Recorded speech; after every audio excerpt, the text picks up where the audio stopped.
नमस्कार, तिखट तडकामध्ये आपलं स्वागत आहे. आज आपण बघणार आहोत पौष्टिक लाडू हिरव्या मुगाचे. हे अर्धा किलो मूग आहेत, 1 किलोचे करणार आहे.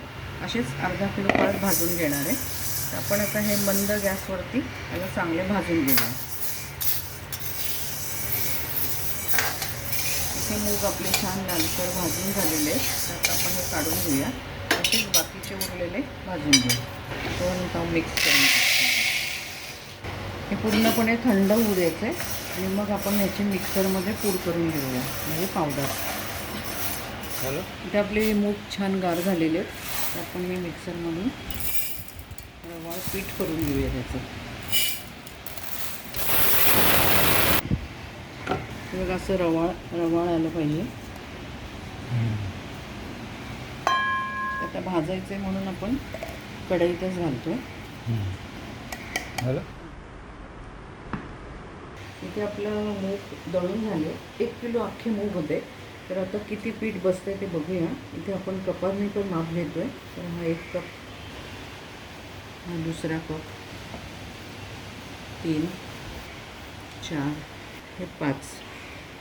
हे आपलं 1 किलो मुगाचं 47 आणि हे थोडंसं 2 चमचे आणि किती पीठ बसलं, 960 आपल्याला पीठ मिळाले 1 किलो अख्ख्या मुगाचं.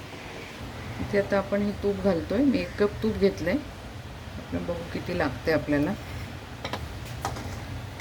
तर मूग पहिले चांगले भाजले आहेत, त्याच्यामुळे आपल्याला जास्त भाजायचं नाही आहे पीठ.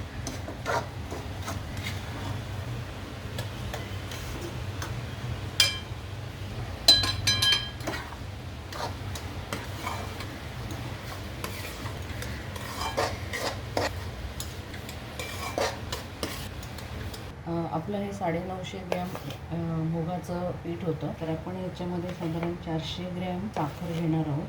मी चव घेऊन बघते आणि मग नंतर लागली तर परत टाकतो आपण. मिक्स करून घेते मी आणि चव बघून मग लागली तर आपल्याला टाकता येईल. हो, पण 12-1 करून एरवीची गोष्ट वेगळी आहे. पण आता पाऊस आहे, रस्ता कसा आहे काय माहिती नाही ना. कुठलं मध्येच बोलली तू? कॉल चालू होता पण आता चालू केले. इथे आपले हिरव्या मुगाचे लाडू बनवून झालेत. 1 किलो आपण मूग घेतले होते.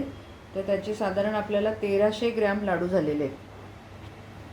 तर ही आता पावसाळ्यामध्ये ही रेसिपी तुम्ही करा. तुमचा अभिप्राय कळवा. तसंच तिखट तडक्याला लाईक करा, शेअर करा, सबस्क्राईब करा.